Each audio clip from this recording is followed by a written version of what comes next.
beautiful people. I hope you guys are doing well. You're enjoying the summer. But listen, the Premier League is back, and you know what they say? The Premier League doesn't start until your teams play. And last night my boys delivered, and obviously, of course, I was there and I witnessed the whole thing. So let's get into it, man. Let's get into it. Chelsea won the game 3-2 in Fulham at Craven Cottage. It was a great game, honestly. The way he started, we were buzzing. Now we just stood there, and then before you know, Joao Pedro just chipped the ball in the back of the net. Do you know what I mean? But it was a really good, entertaining game.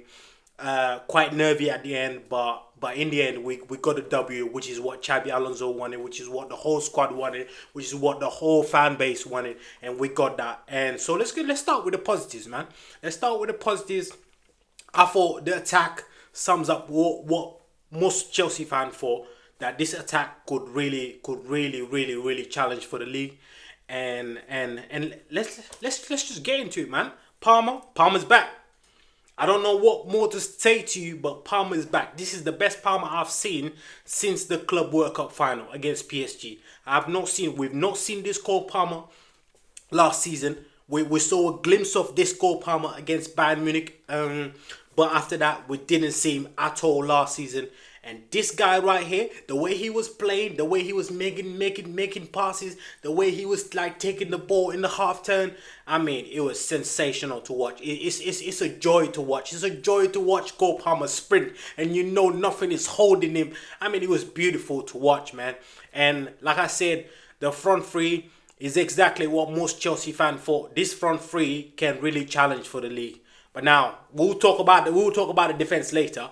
But the way they were combining, this is just, imagine this is just game one, and they were all involved in all of the goals. The first goal is a brilliant assist from Palmer to Joao Pedro, like within 30 seconds.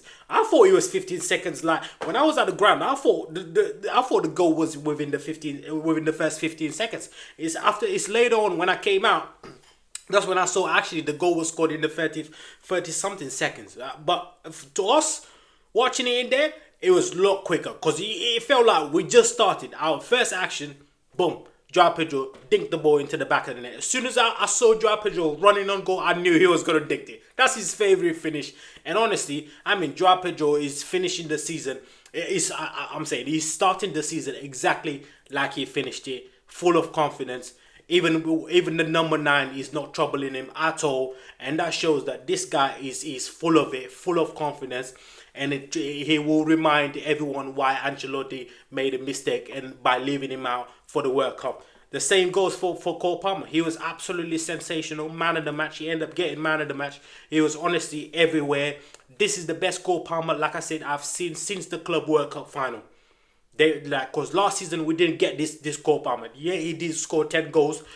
A lot of them were penalties, but we didn't get even a glimpse of this. We got a little bit of it against Bayern Munich, and after that, we didn't see him. He struggled the whole season with injury.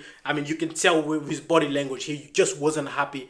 But this Cole Palmer, you saw him smiling. You saw him having fun on the pitch. You saw him nutmegging players. You saw him taking players on the half turn. He was brilliant, man. He was sensational. And I know it's just one game, and I know there's a lot of talk about, Cole Palmer doesn't do it in big games.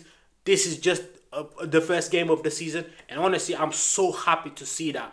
Let's get on to the third guy. The third guy, the top signing, Morgan Rogers, man, signed for £170 million.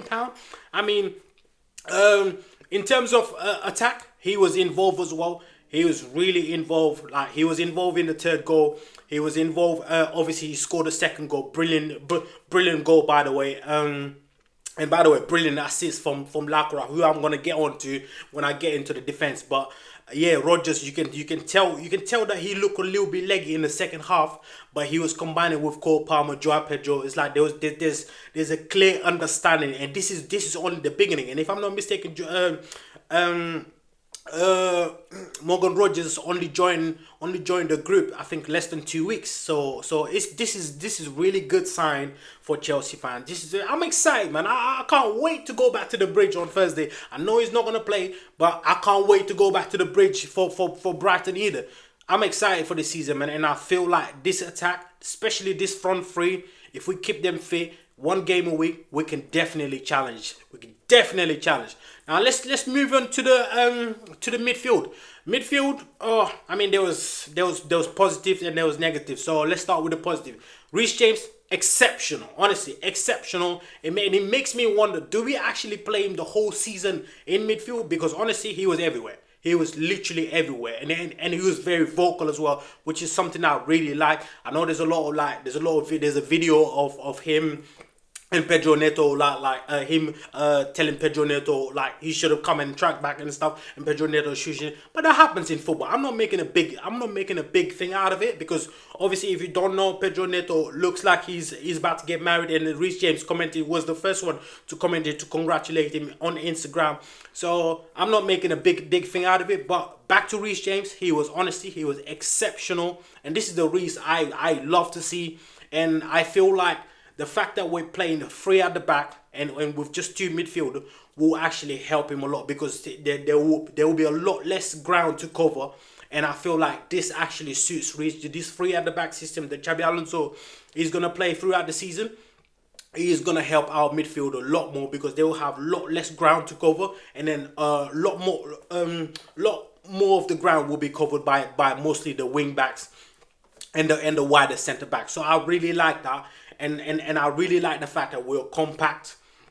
But as for other positives, let's look at the other positive. The other positive at the back, I will have to say, I'm gonna be honest, and I feel like Maxence Lacroix honestly looked like a Rolls Royce. I know he was just Fulham, but he looked like a Rolls Royce. And from where we were standing, just because the OA section is right behind Sanchez, so you could see. And honestly, the first thing I've noticed, and I didn't even notice this against Real Sociedad, because I was at Stamford Bridge against Real Sociedad as well, but I didn't notice how big Maxence Lacroix was. Man, he was big. Honestly, he was big, strong, bigger than any of our centre back, and I love that. And I love the fact that he was so secure, and any ball in the air, he was winning it non-stop.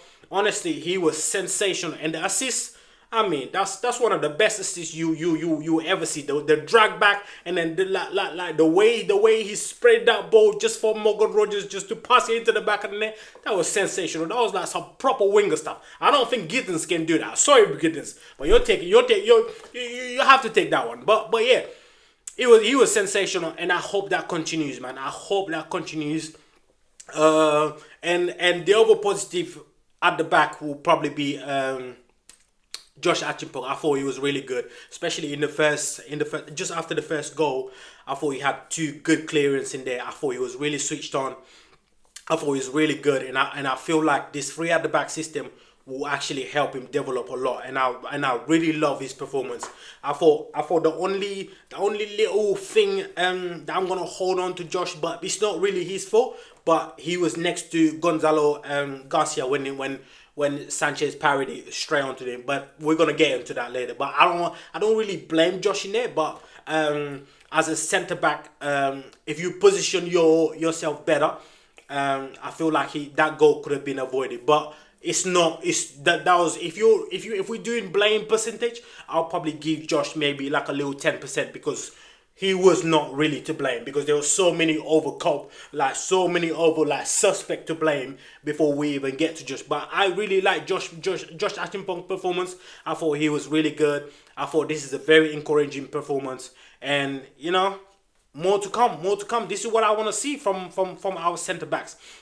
I'm really happy to see that. But now let's get into the players that had an okay performance, right? So I'm going to go with Gusto. Gusto had this usual performance, good things and bad things, good things and bad things. Like things that you always watch Gusto, and you get the feeling that it's like you need more application from him. It's like sometimes like you need him to be a little bit quicker, or you need him to like just deliver a simple pass and he just overhits it, or things of that nature. So I feel like he had an okay game. And as far as on our left side, I thought they were very passive. I thought most of the issue that we had throughout the game, I thought it was because of that. I'm starting with Levi Colwill getting an early yellow card. early yellow card that unsettled him throughout the whole game. Honestly, that was not a Levi Colwill performance, but I'm used to seeing Levi Colwill like put a better performance than that, so I'm not going to be too critical on him.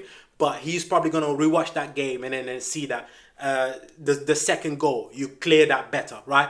There was a couple of instances where it's like a better communication avoids the Josh King goal. Basically, it's like the Josh King goal. Basically, if Morgan Rogers, who by the way defensively was, like I said, the whole left side of Chelsea, I thought they were not very switched on defensively, because the first goal happens because Morgan Rogers doesn't track back Josh King, and then Lavia, who he was okay, even though he had an early yellow card as well. He was okay, but Lavia is not known for smelling danger. He doesn't smell danger, and the moment Josh King realized that Morgan Rogers is not following him, Lavia doesn't switch on. Lavia is not switched on already, and then like to close that gap in order to close Josh King, and before you know, Josh King is like just had a powerful shot, and then you know who let it in goal. But we're gonna get to him. I'm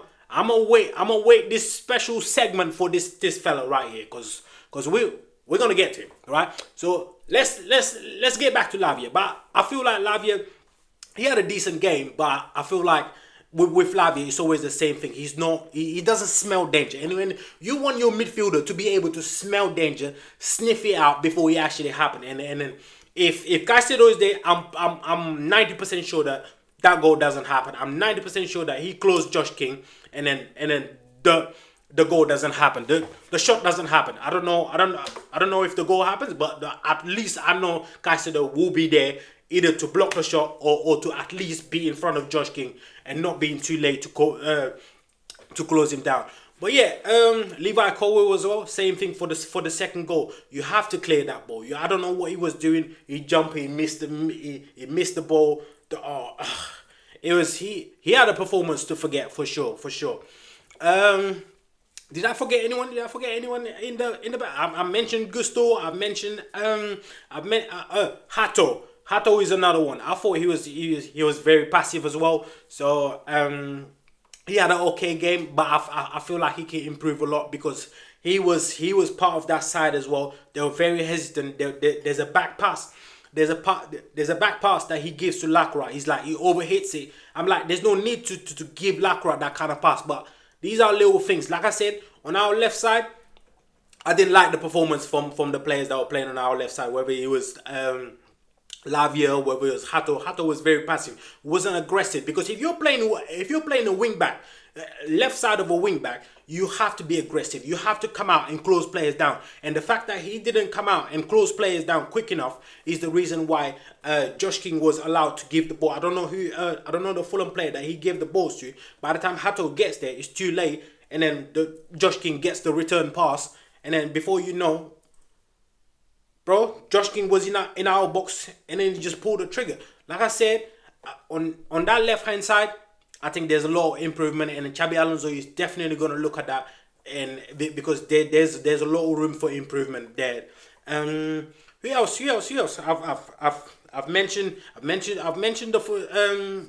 the back three. I've mentioned the fullback, the wing backs, I should say, with Hato and Gusto, who are okay. They didn't do a lot wrong, but still you need more from them. You need more from those two, and that is definitely the reason why we signed Palestra, and it's unfortunate that he wasn't available. So let's see if he's going to be available for. I'm not sure he's going to be available for Sunday for the Carabao Cup game, but I'm sure he maybe he can be available, because Xabi Alonso didn't give a lot of explanation regarding what happened to him or Caicedo injury. So we don't know. So and I think I've named everyone. There's only one person left. Is it? I think I've named it. I've named Lacroix. Lacroix had an excellent game. Josh Achimpong had a very good game. Colwill, Hato, Gusto kind of struggled a little bit. Lavia was okay, even though he had an early yellow card. He still managed to be okay. Apart from that Josh King goal, where I felt like he could have done it.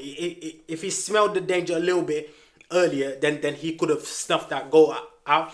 Who else? I've named Reece James. I've named the front three. So let's get into the elephant of the room. Rob Sanchez. I mean, are we really surprised? Are we actually really surprised that this guy is like allowed that ball from Josh King went through? Did we forget last season against Everton?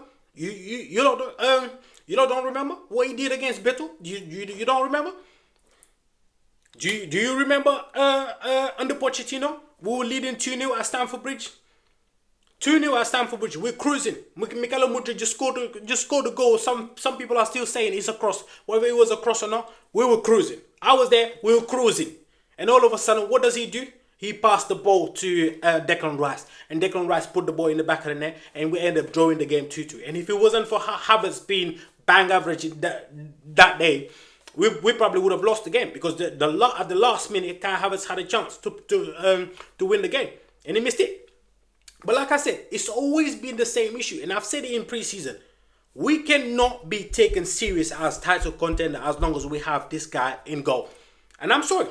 Everyone, and the baffling thing is, for me, yeah, is like, we bought this guy when he was number 3 at Brighton. We bought him when he was number 3 at Brighton, and we got him here at the club. And every single manager that rocks up in this football club, whether it's like experience or inexperience, whether it's like a Maresca that just won the championship, came to us, he plays him. Mauricio Pochettino, he comes in, very experienced, he plays him. Xabi Alonso, young successful manager, he plays him. I don't know what they see in him. I honestly don't know what they see. My only explanation is he must be amazing. He must be looking like Oliver Kahn in training. That's my only explanation, because I cannot for the life of me understand how is he still employed by Chelsea Football Club. Rob Sanchez is not good enough.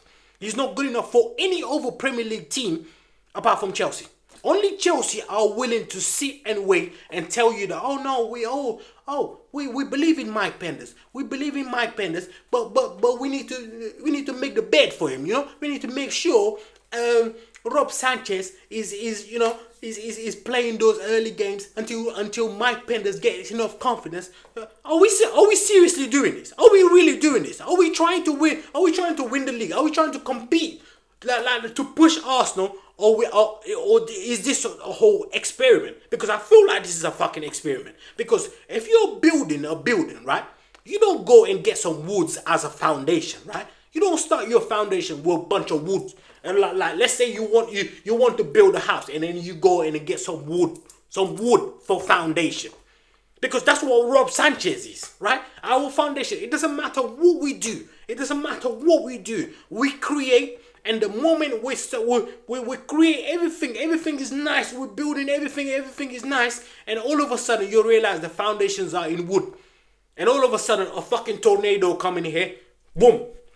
Our whole house is down. That's how Rob Sanchez feels like. That's how he feels as a Chelsea fan, right? Having Rob Sanchez in goal. Because you can play a brilliant game, and all of a sudden, out of nowhere, he makes some of the most silliest mistakes you will ever see. Getting beat by a near post, or the Beto shot is coming right in front of him, and the ball goes right through his arm.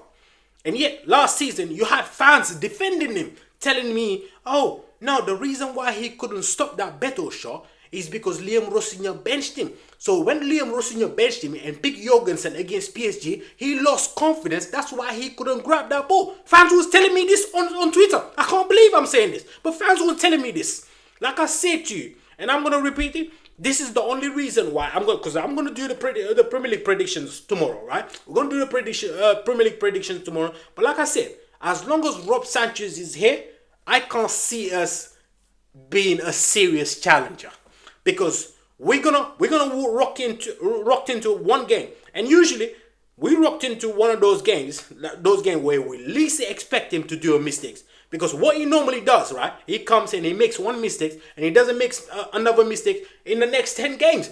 Everyone thinks we forget. But listen, if someone fucking show you who they are, believe them. And Sanchez has shown us who he really is, and yet he's still Chelsea's number one. How can that be? Like, you cannot tell me you're serious when it comes to building a project and you still have a Calamity Sanchez in goal. I'm sorry. This is not going to work. It's not going to work. It's never going to work. Even the fucking blind man can see this. It's not going to work.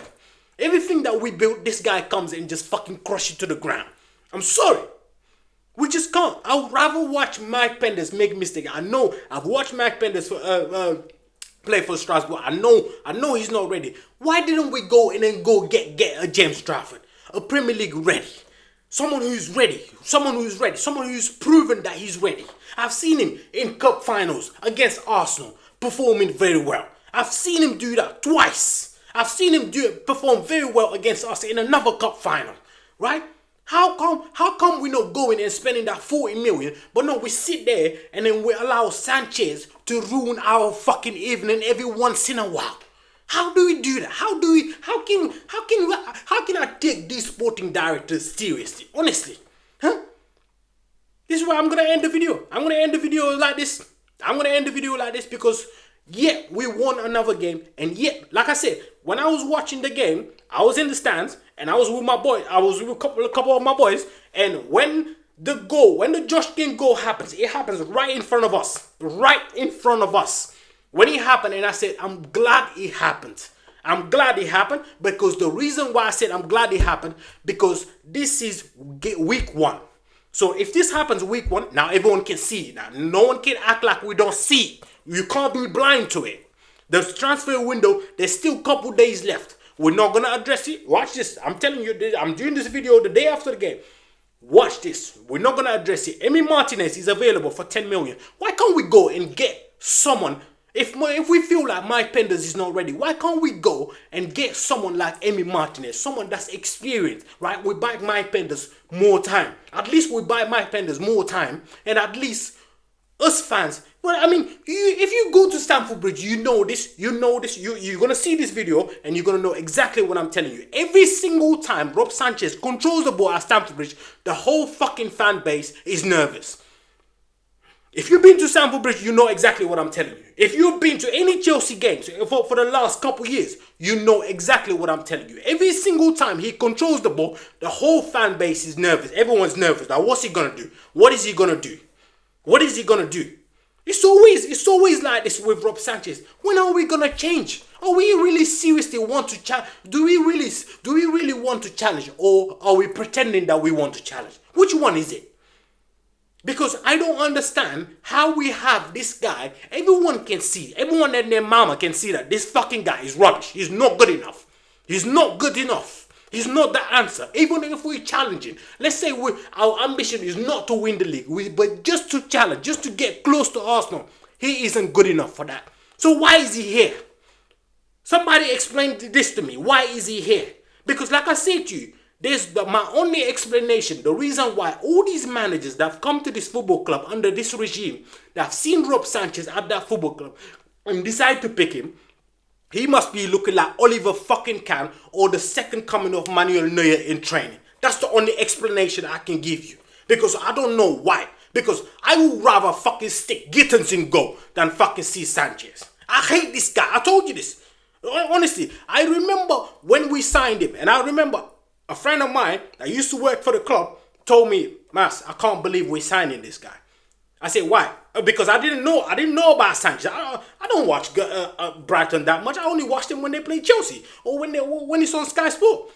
But I remember him telling me this guy is one of the worst goalkeeper you will ever see. And I said, like I said, I always say this to all the players that comes to my football club. I said to my boy, give him a chance. He said, I'm telling you, don't give him a chance. He was livid that day. When the Here We Go dropped, he was livid. He couldn't believe what we signed. And he said to me, you will see over the period that he's here, you will see what I'm telling you.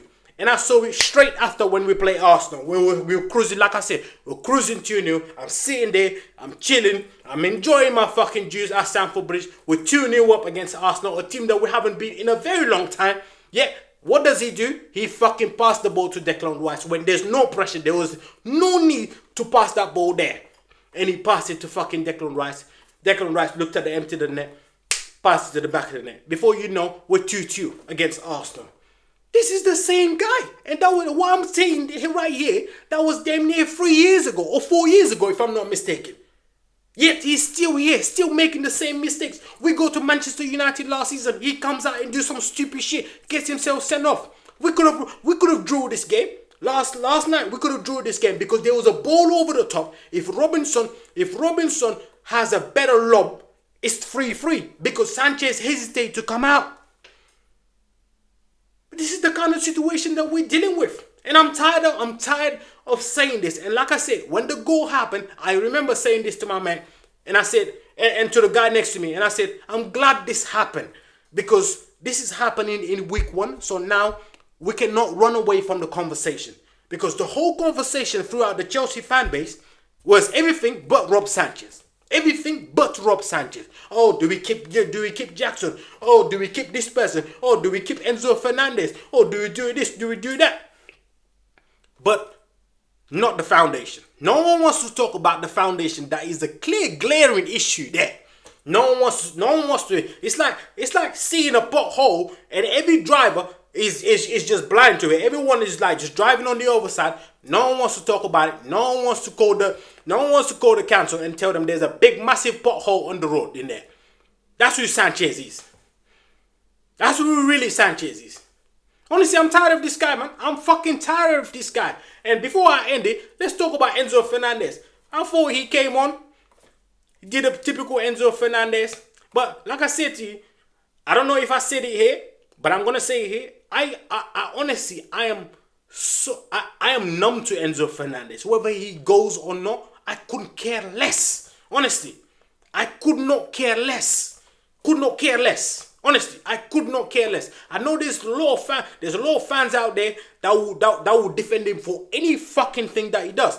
When he came on, I can tell you one thing. When he came on, the Fulham fans were booing him. Some Chelsea fans were booing him. I was singing Enzo Fernandez, even though sometimes Enzo Fernandez fucking pissed me off. But I said in the stands, I don't understand why everyone's fucking booing Enzo Fernandez. Because for me, the reason why England were knocked out is because fucking Tuchel let me down. And Tuchel and some of those players didn't take their responsibility. It's not Enzo fucking Fernandez's fault. Enzo Fernandez did his job. He was playing for his country.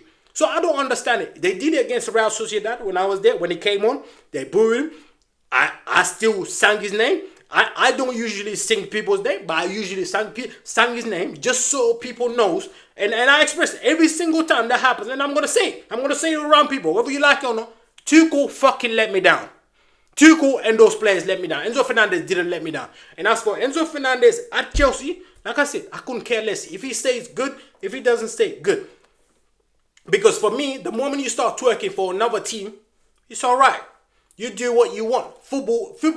Listen, there's no loyalty in football. Enzo Fernandez is clear that whether he wants to go, right? The body language that I'm seeing from Enzo Fernandez is that he wants to go because he feels like he should be on higher salary, right? Which is Chelsea are not budging for it, right? And he feels like he can get it at Manchester City. And I feel like he's going to get it at Manchester City. It wouldn't surprise me. I'm uploading this video tonight. Wouldn't surprise me tomorrow a 130 million plus 10 million ads on from Manchester City drop on Chelsea's whatever email inbox or whatever, and then we hear it tomorrow evening. I'm just telling you this. But for me, if you ask me what would I prefer, I would prefer to sell Enzo Fernandez because I feel like we don't maximize Caicedo enough. I feel like there's been so many times that we've had different managers trying to fit Enzo Fernandez through our team. I feel like this three at the back will actually suit him a lot because he will have a lot less ground to cover and he will be a lot closer to Caicedo. But like I said to you, I could not care less about a player that played for my football club. Because for me, if like once a player starts working for another team, alright bro, you do what you want, bro. You do what you want. Those Enzo sexuals that wants to defend them, cool, you do that. I fucking support my football club. I love Chelsea Football Club. No one comes over Chelsea Football Club. I've seen Hazard left my football club. My brother, I've seen Hazard left my football club. We're not talking about Frank Lampard here. We're not talking about a guy that scores 20 goals. We're talking about Enzo Fernandez. Good player. If he leaves, cool, we can replace him. We've got some options to replace him. But my only concern with Enzo Fernandez leaving is I don't trust this board that just got us Rob Sanchez for 3 years to replace Enzo Fernandez. That's my only concern with the whole Enzo Fernandez thing. Apart from that, he can do what he wants. If he wants to go to Man City, cool. One minute, oh, I love to live in Madrid. Next minute is I want to go to Man City. Cool. Even though he didn't say it in his own mouth, but people are saying that he opened the door for Man City because he wants to reunite with Enzo Maresca. He can do that. He's good to go. He ain't gonna be missed. He's not gonna be missed. I definitely not gonna miss him. But I feel like if you ask me who do I replace Enzo Fernandez with, I feel like if you can stretch Man City, get 140 from Man City, you can go get yourself a Manu Kone and an Adam Wharton. I feel like we should be replacing. If we're selling Enzo Fernandez, we should be replacing him with 2 players, not 1, 2. I'll repeat, if we're selling Enzo Fernandez, I feel like we should replace him with 2 different profiles of number 6, right? Go get me Manu Kone from Ice Roma over there, and then go get me Adam Wharton. I'm not sure Palace will sell him, because I feel like if Palace sell him, they could be going down, because the Palace that I saw, I'm going to talk about this tomorrow when I'm doing the Premier League prediction, but I'm not sure Palace will be willing to sell Adam Wharton, especially the way they look, especially the way they look in that first game. I'm not sure. I wouldn't mind Alex Scott. I like his profile, but I feel like if we're selling Enzo Fernandez, we need to maximize it and go and get 2 different profile of number 6 and set ourselves good for the next 5 years. Go get yourself a Manu Kone, right? And add it with an Alex Scott or an Adam Wharton, and then we'll be chilling. Then we'll be worried about anything else over the midfield. That's how I feel. You let me know what you think in the comment. And if you like this video, please like and subscribe. Thank you very much, guys. You have a good night.